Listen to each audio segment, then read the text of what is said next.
Les rendez-vous de la conservation, un podcast inspirant proposé par MOOC Conservation et Youth Conservation de l'ICN. À travers des interviews d'acteurs engagés dans la conservation, nous souhaitons informer, former et inspirer tous les passionnés de la nature qui s'impliquent dans la protection de l'environnement. Bienvenue dans ces rendez-vous de la conservation.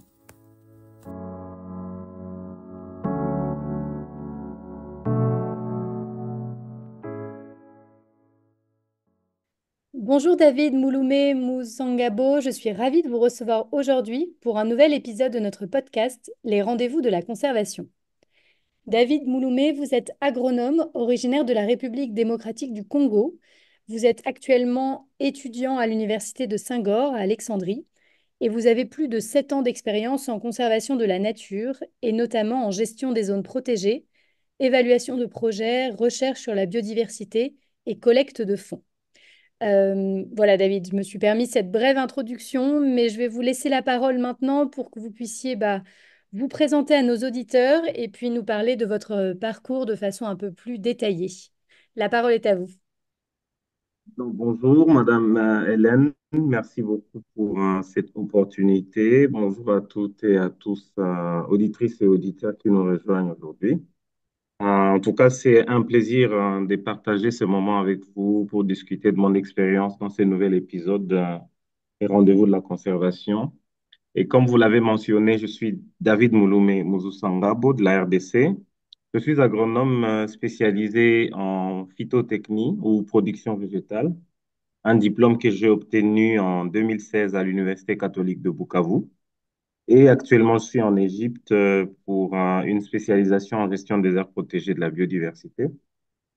7 ans d'expérience dans les domaines de la conservation de la nature et dans d'autres domaines de développement socio-économique, humanitaire et d'urgence. J'ai eu l'opportunité de travailler dans plusieurs aires protégées dans mon pays, notamment le parc national de Kahuzi-Biega, le parc national de Virunga, et la réserve naturelle d'Itombwe.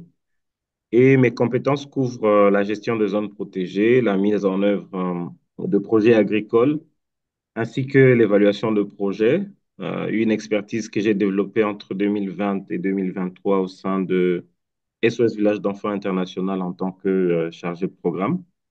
Et je suis également assistant à Ideas for Us, une organisation qui développe des solutions innovantes pour les défis environnementaux et sociaux.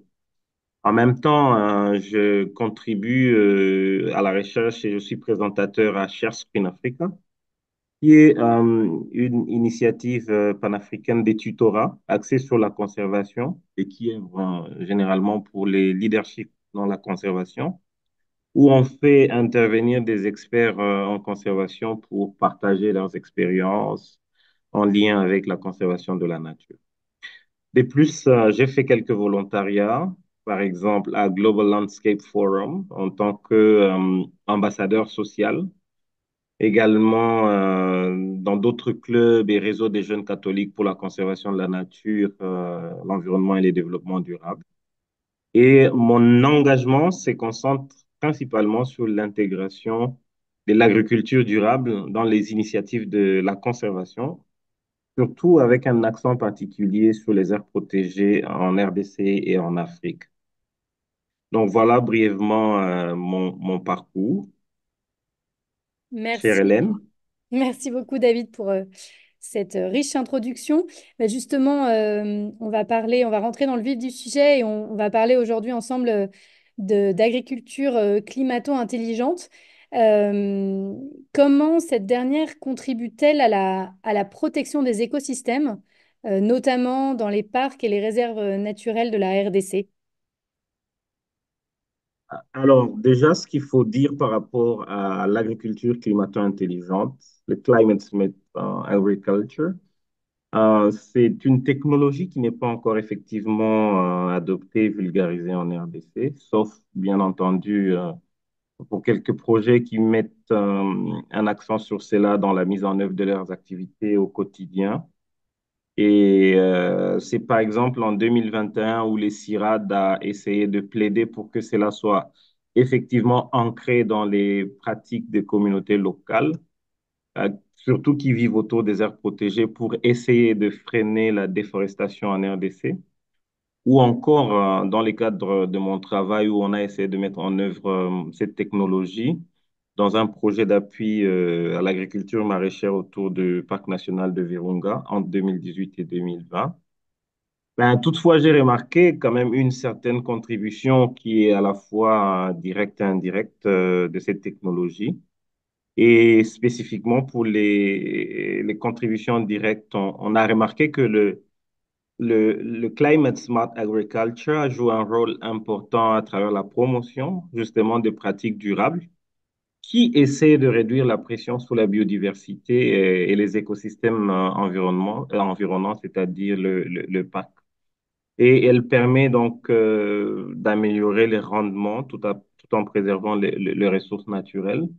Elle aide aussi à réduire la déforestation, comme je disais tantôt, et la dégradation des habitats, notamment à travers l'agroforesterie, qui est l'un des paquets de cette pratique, ce qui essaie de contribuer à la fois à l'amélioration des sols, à la création des habitats pour la biodiversité et à la protection des parcs de manière générale. Et donc, comme je disais, que c'est l'exemple du projet dans lequel j'ai travaillé pour la promotion de l'agriculture maraîchère et vivrière, à la fois de subsistance, sécurité alimentaire et commerciale, notamment pour des revenus supplémentaires. Dans ce projet-là a permis en fait de doubler, voire tripler les rendements des petits producteurs, ce qui les a carrément éloignés de l'idée d'aller, par exemple, couper du bois ou faire du braconnage au sein de parcs parce qu'ils avaient maintenant des revenus supplémentaires qui leur permettaient de subvenir à leurs besoins. En même temps, dans la contribution directe toujours de cette technologie, ça permet de réduire les intrants chimiques, donc plus de matières organiques, moins de engrais de produits phytosanitaires, moins de pesticides de synthèse, plus de biopesticides. Ben, ce qui contribue à la fois à la protection des sols, à améliorer la qualité de l'eau et la macrofaune du sol de manière générale. On a aussi remarqué la contribution indirecte de cette technologie pour protéger les écosystèmes. C'était à la fois la sécurité alimentaire, parce que plus vous doublez les rendements, plus vous avez une quantité abondante de nourriture à manger. Euh, ça, Ça a permis aussi de renforcer des capacités de communautés riveraines des aires protégées. On va revenir peut-être sur ça en détail. Et ça permet aussi à s'adapter effectivement au changement climatique parce que ça prépare aux impacts, à la résilience des écosystèmes. C'est par exemple des systèmes agricoles qui sont plus résilients, permettent de réduire la vulnérabilité des écosystèmes environnants, dont les aires protégées face aux effets du changement climatique. Donc, voici un peu comment est-ce que l'agriculture climato-intelligente peut contribuer à la fois à la protection des écosystèmes, notamment les parcs et les réserves en RDC. Bah, justement, ma question suivante, ça va être sur si on se concentre, enfin, vous avez travaillé, donc vous l'avez dit en introduction, dans des zones protégées emblématiques que sont le parc national de Kahuzi-Biega et le parc national des Virunga. Donc, quels sont déjà les principaux défis auxquels ces parcs sont confrontés aujourd'hui et comment la technologie, donc enfin, l'agriculture climato-intelligente, peut-elle aider à atténuer ces défis? Alors, de manière générale, toutes les aires protégées qu'on rencontre en RDC, ben, ils sont soumis aux mêmes défis, je vais dire, sauf quelques exceptions près. On a notamment la déforestation qui est essentiellement liée à l'agriculture. Ben, les gens essaient de dégrader l'habitat pour des pratiques agricoles non durables qui menacent aussi bien les écosystèmes, qui est la faune et la flore au sein des aires protégées en RDC. Il y a aussi un deuxième plus grand problème lié au braconnage où ben, les gens font la chasse illégale. Et il y a aussi quelque part de problèmes de financement ben, qui ne permettent pas d'avoir de la ressource humaine importante pour contrôler toutes les superficies ou les zones des aires protégées. Mais à la fois aussi, il y a la pauvreté généralisée des communautés locales qui fait en sorte que ces gens ben, comme il manque de terrain sur lesquels ils vont pratiquer l'agriculture et subvenir aux besoins des subsistances de leur famille, ils sont obligés d'aller exploiter les espaces dans les aires protégées. Mais avec l'avènement de la technologie ou l'approche de l'agriculture climato-intelligente, ben, on a remarqué que ça a permis d'atténuer presque une partie, ou si pas toutes, ces difficultés que rencontrent les aires protégées en RDC, en essayant justement de fournir des alternatives agricoles durables qui améliorent à la fois les moyens de subsistance de population et qui réduisent leur dépendance vis-à-vis des ressources du parc. Bien entendu, à côté de ces quelques défis, il y a d'autres défis d'ordre sécuritaire.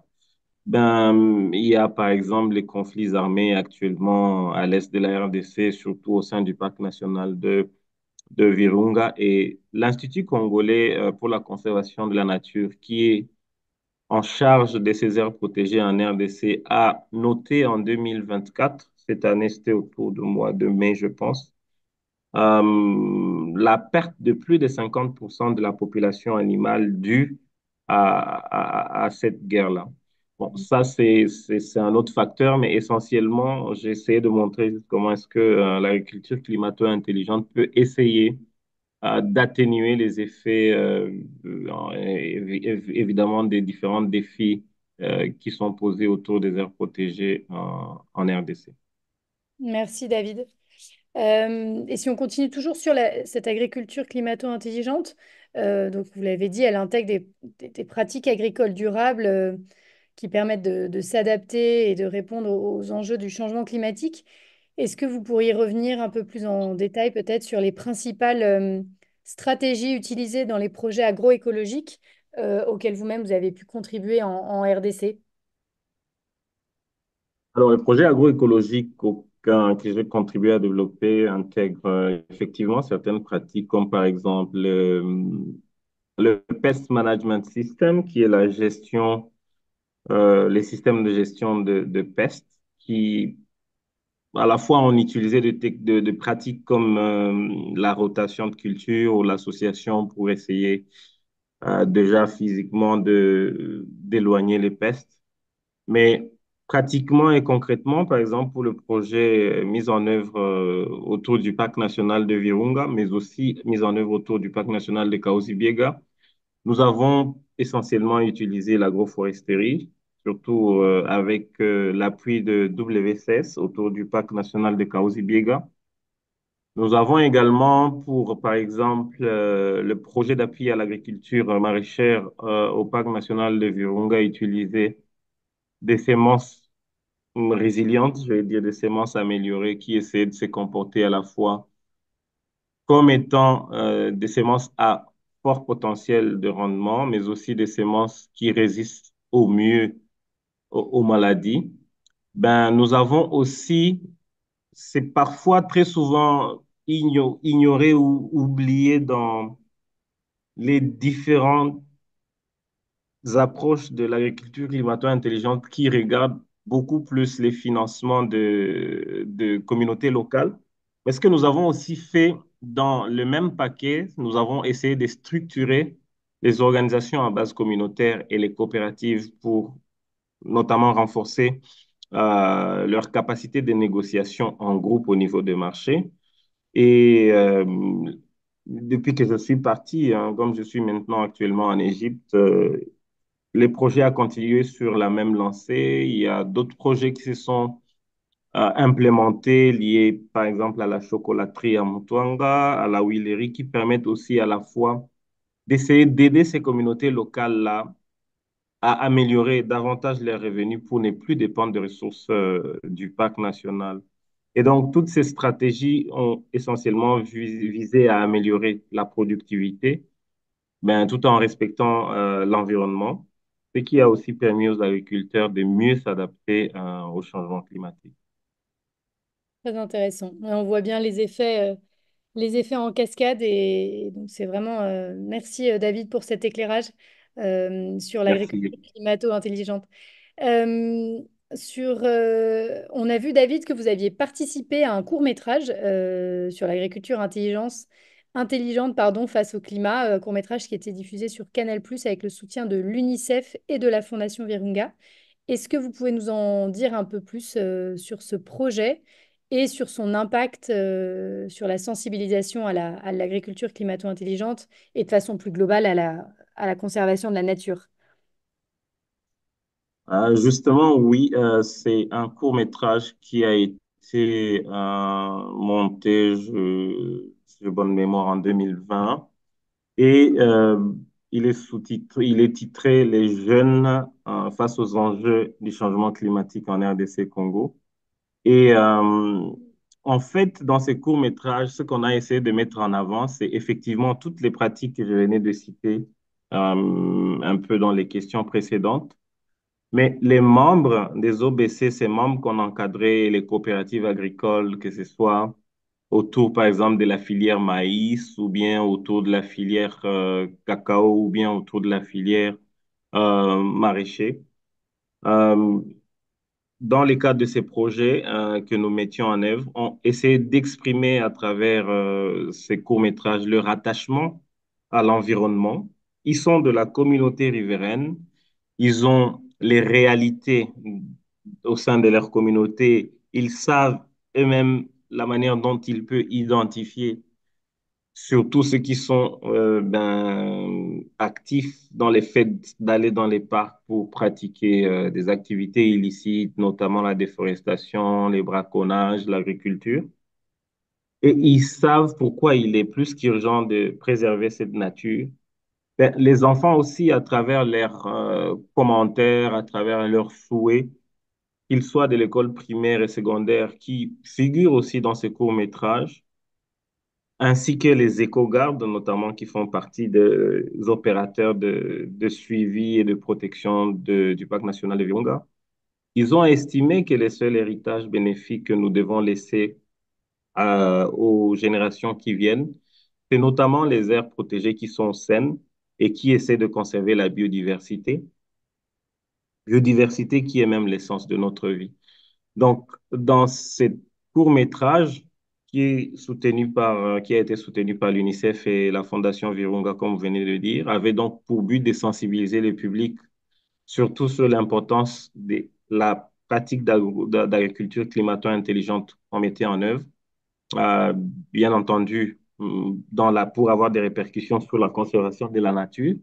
Et il a aussi permis d'atteindre un large public parce qu'on a partagé, par exemple, les liens où, quand il a été diffusé sur Canal+, cela a permis de montrer au grand public ce que nous faisions et comment est-ce que ces pratiques durables peuvent à la fois peuvent à la fois être économiquement viables et bénéfiques pour l'environnement. Donc, voici comment est-ce que c'était le contenu de la vidéo qui est toujours disponible sur YouTube. Merci, David. Euh, Ma question suivante porterait plus sur parler des animaux, des primates, qui, on le sait, sont menacés. Comment aujourd'hui les efforts de conservation des grands singes que vous soutenez notamment dans les parcs nationaux de Kahuzi-Biega et Virunga sont-ils liés à cette agriculture intelligente et face au climat de façon globale et à la préservation de l'habitat de ces grands singes?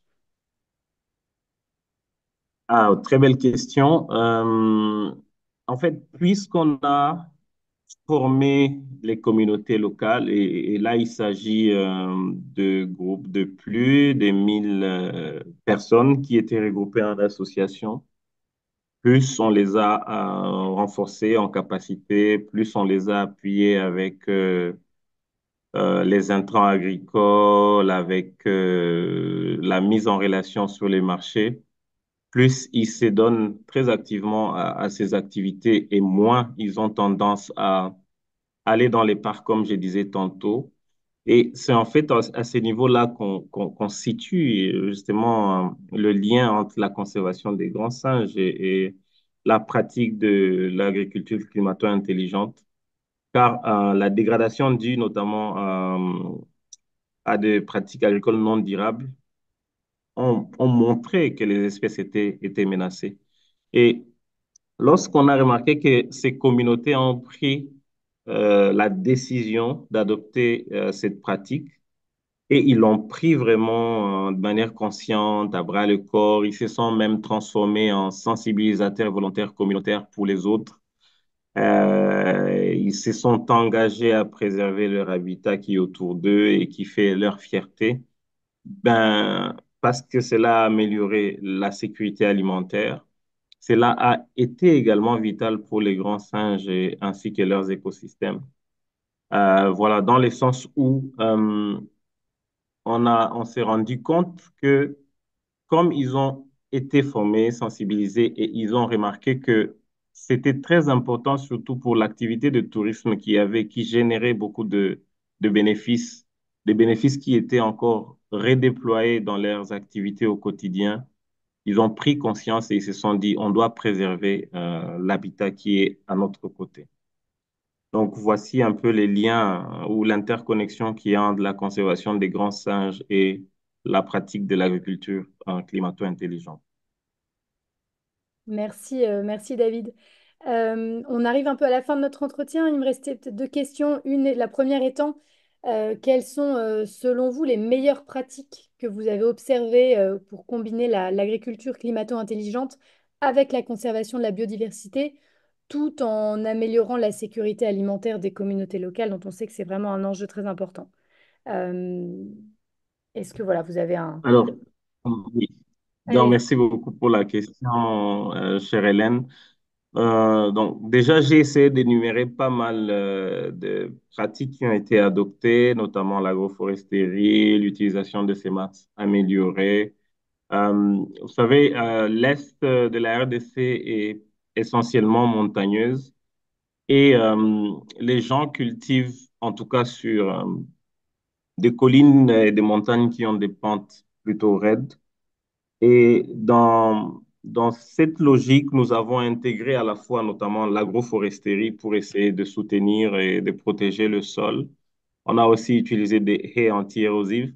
Mais ce qui est très important encore et ce qui nous a permis d'avoir en tout cas de l'impact pour cette pratique combinée de l'agriculture climato-intelligente et de la conservation de la biodiversité, c'est que tout a été fait à travers le FFS, qui est le Field Farmer School ou Champ École Paysan, où on essayait de donner les meilleures pratiques agricoles aux différents membres des organisations à base communautaire, mais aussi aux associations de braconniers qu'on a essayé de réunir, surtout dans la partie Bukima, pour peut-être ceux qui connaissent la zone. Et aussi, on a fait pareillement avec les comités de conservation communautaire au niveau du parc national de Kahuzi-Biega. Et c'est surtout une expérience avec les peuples autochtones qui se disent protecteurs de la forêt et qui sont toujours à l'intérieur, malheureusement, en train euh, d'exploiter certaines ressources de la faune ou de la flore. Et on a remarqué que cette combinaison, en fait, à travers le renforcement de capacités, a permis de réduire la pression sur la biodiversité et sur l'écosystème de manière générale. Et donc, certaines adoptions sur les pratiques, en tout cas apprises et combinées, c'était l'agroforesterie, les haies anti-érosives, les systèmes de gestion de pestes, comme je l'ai dit au début, l'agriculture raisonnée qui a permis à la fois aussi d'avoir une vision, ou je vais dire, une pratique de réduire plus les produits chimiques, ça veut dire les engrais, les produits phytosanitaires, et d'utiliser de plus en plus la matière organique qu'on combine avec de petites quantités euh, d'engrais pour essayer d'augmenter le rendement. On a aussi réalisé, par exemple, des activités alternatives au braconnage. Ça, c'était surtout avec les braconniers. On sait qu'ils aiment beaucoup la viande de brousse, la viande boucanée. Mais est-ce que nous, on a fait comme il y avait beaucoup de cobayes dans la zone, on a essayé de trouver un spécialiste qui maîtrise bien l'art culinaire et qui a essayé de transformer la chair ou la viande de cobaye en cobaye boucané, qui avait presque les mêmes caractéristiques que euh, la faune qu'ils allaient braconner dans les parcs. Et ce qui a permis à ce que ce soit pour les autochtones, les peuples autochtones ou pour les communautés locales de manière générale, de commencer beaucoup plus à élever les cobayes, à transformer ça en viande boucanée et à essayer justement de laisser les mauvaises pratiques illicites de braconnage. Donc voilà un peu ces meilleures pratiques. Merci, merci David. J'aimerais qu'on finisse, je finis toujours nos entretiens par une dernière question qui est souvent assez similaire mais adaptée à la problématique du jour. David, quels conseils vous pourriez donner aux jeunes agronomes ou chercheurs qui souhaitent aujourd'hui s'engager dans la promotion de l'agriculture climato-intelligente et de façon générale la conservation de la biodiversité en Afrique? Ah, très, très belle question, chère Hélène. Pour être bref, j'ai trois conseils à leur donner, vu que l'approche de l'agriculture climato-intelligente n'est pas encore, en tout cas, très adoptée au niveau de la RDC. Il va falloir que les jeunes agronomes ou chercheurs se forment continuellement. C'est là que j'évoque toujours, comme les anglophones disent, les learn, les unlearn, les learn et les relearn. Donc, toujours être à jour et savoir quelles sont les informations qui circulent par rapport à cette pratique et surtout s'engager avec les communautés locales les peuples autochtones en particulier pour comprendre leurs besoins spécifiques. Et là, j'évoque très souvent l'inclusion, l'implication et l'engagement. Parce qu'après, s'ils sortent, les activités peuvent toujours demeurer pérennes et voilà, ils vont contribuer toujours de manière effective à la conservation de la nature. Il faudrait aussi, deuxièmement, qu'ils travaillent en collaboration avec des organisations de conservation et des centres de recherche qui existent d'ailleurs en RDC, mais aussi avec d'autres acteurs pour maximiser l'impact sur toutes les initiatives qu'ils seront en train d'entreprendre. Et troisièmement, et pour finir, il faut qu'ils soient très ouverts à l'innovation et aux nouvelles pratiques, ce qui est essentiel pour relever les défis environnementaux contemporains. Donc voilà les trois petits conseils que je peux donner à mes homologues jeunes agronomes et chercheurs qui souhaitent s'engager dans la promotion de cette pratique. Merci beaucoup, David, pour ces précieux conseils. Merci également pour votre temps aujourd'hui et pour cet entretien qui, j'en suis sûre, saura inspirer nos auditeurs. Je vous souhaite une très bonne journée. Merci beaucoup. Merci beaucoup, chère Hélène. Bonne journée à vous. Nous arrivons à la fin de notre épisode. Merci pour votre écoute et à très bientôt pour d'autres témoignages inspirants d'acteurs engagés dans la conservation de la nature.